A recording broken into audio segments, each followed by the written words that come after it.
Good morning, my most amazing artists. So we are making a djembe today. A djembe is a West African drum which was a precursor to a lot of different drums all over the Americas and the heart and soul of Latin music. And when it comes down to it, the heart and soul of the American blues or spiritual music, which later on became rock and roll.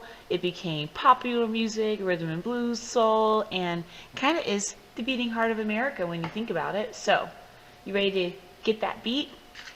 Your djembe can be made with a colorful watercolor background. I use crayons. Or you can take your djembe, you can cut it out, which I'm going to show you, and choose a fun color to paste it to. Now, with your color, you can decorate the background, maybe make some sounds like the drums, some zigzag lines, or you can leave it blank. It's up to you, artists. To get started, we have a white sheet of paper. Crayons are the tool of choice. That's because we're going to be doing a wax resist. That's when, because of the waxy element of the crayon, when you add water to it, the water just falls off left and right. It resists the wax. So if you please, amazing artists, choose a nice light color. I have a couple. Some green, some silver, some tan. You just choose a nice light color. I'm in a gold mood, so I'm going to go for the gold. With your paper at portrait, find a dot close to the top. Not all the way, just close to the top. Boom. There is my dot. I'm going to take that dot and make a curved line left and right. And this is like a little bowl upside down. That's right, it's a half oval. After you have your half oval, your upside down bowl or frowny face, you want to make a little smile on the bottom. This line can be slightly more flat so that you have a nice oval. It doesn't need to be perfect. Mine sure isn't. Just do your best, artists. Start with a dot and make a flat oval. After you've made your flat oval and you have it starting in the center, take a curve to the left, going down, a curve to the right, going down. Again, these are curved lines, and they're a little diagonal, right? Don't they come in like a letter V? But we're not going to make a cone or a triangle. We're actually just going to link them with a smile. So you want to put a nice little smile. Not a big old bold one, more like a Mona Lisa smile, a subtle one. Subtle means not obvious, not bold. So I want to have the nice triangular shape here of the bottom of the drum. So I'm going to find this corner, make a diagonal line to the left, a diagonal line to the right, and then you guessed it, a smile on the bottom.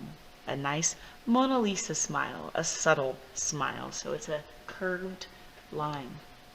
Thumbs up when you finish your drum.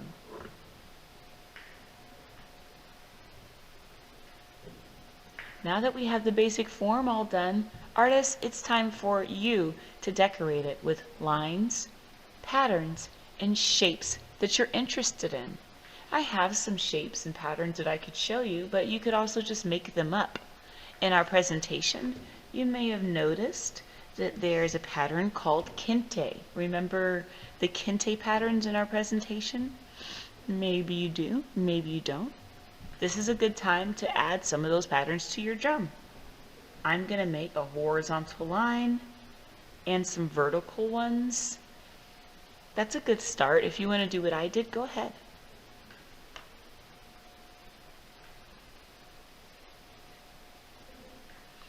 Now that I've started off with the design, I want to add some color.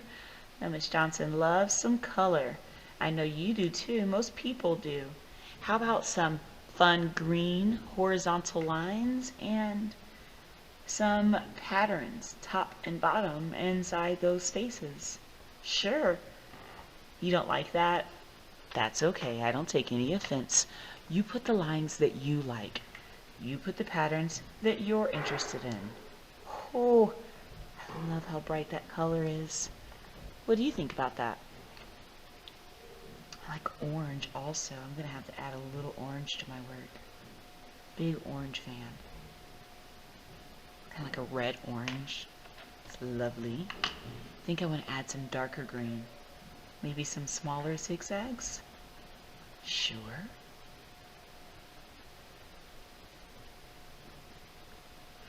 You can add whatever lines, colors, and shapes that you like. For the top of your drum, you can do the same, but we're going to add the strings. These strings help the drum stay tight. You'll notice on my drawings, I still have the drum strings. So we are going to start them with just some little circles.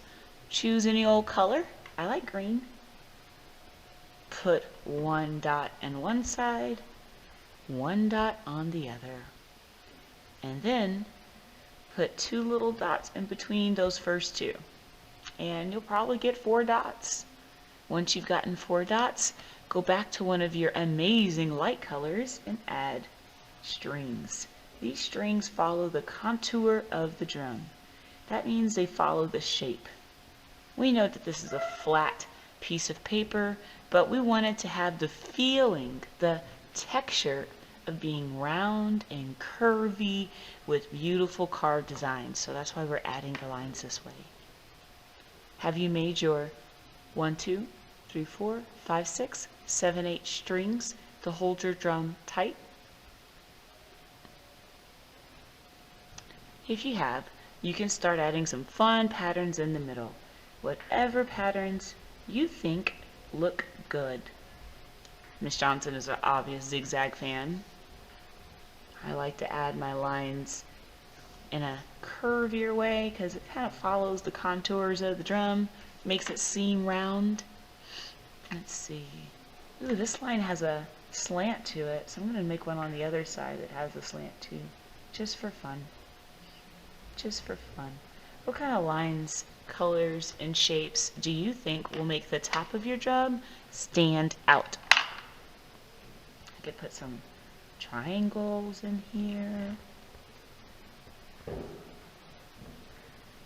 It's 100% up to you, amazing artists. You can even color some spaces in. Sure. This is your drum, not mine.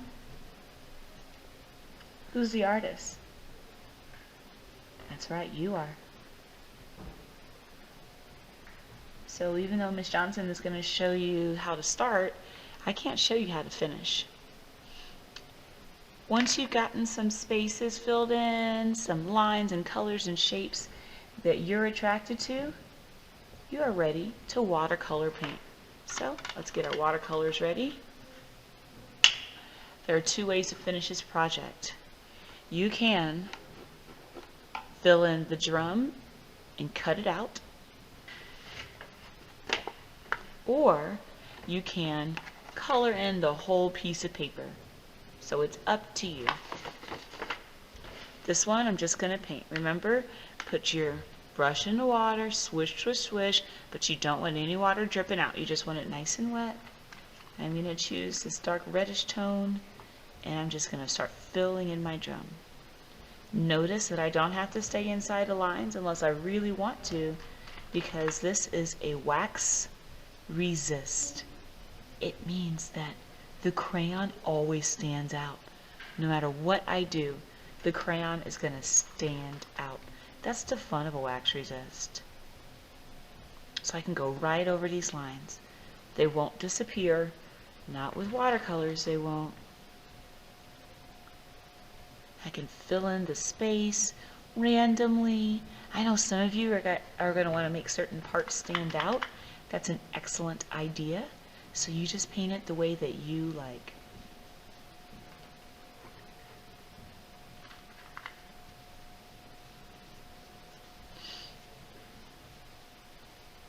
I do like the top of my drum to look a little natural because it's typically like goat skin that's stretched. It makes this beautiful sound after they prepare it.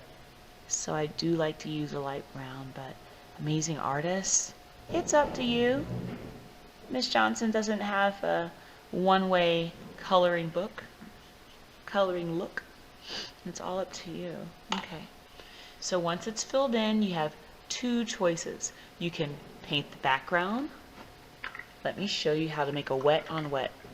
rinse, rinse your brush, and then add water, just water to the empty space. You need to do this kind of fast. So you'll see I'm not taking time. I'm really not taking time. I'm just moving very quickly. Then you choose a wonderful color, dark blue, stands out really well, and you touch the color to the wet spaces. And then the color just kind of floats around. Just kind of floats around and does its own thing. That's called wet on wet. If you would like to add extra colors, go for it. They look fantastic. They blend together really well when you use a wet on wet technique. So you never know what will happen with wet on wet. It's one of my favorite techniques. If you don't want to make a wet on wet, and you can paint it directly. It won't spread out in the same way, but you can still enjoy your colors.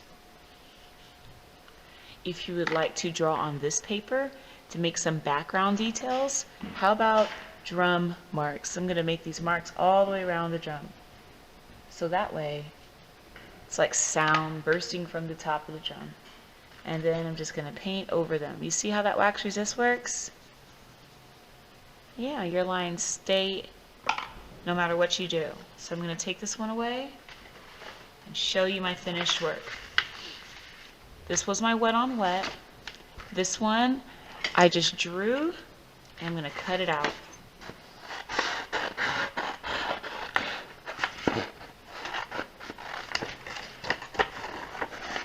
When you cut, you want to open up your scissors and put the paper inside. Think of it like an alligator mouth. Alligators have to eat with the back of their mouth. They don't get caught with their lips, right? I'm going to use the whole mouth of the alligator, so swallow up that paper. You don't want to work your wrist in circles. Ouch, that hurts. You want to work your paper in a circle. You got it cut out. I love the way that stands out. Choose a fun color to go behind your drum. First colors I picked up were these two. I think I'm going to go with the brown. And you can do dot dot not a lot and glue your drum. After you've gotten it glued, you can use some bright colors to start making lines bursting from the top of your drum so it looks like loud sound. Alright, amazing artists, I'll see you next time. I hope you enjoyed making this djembe with me. Adios.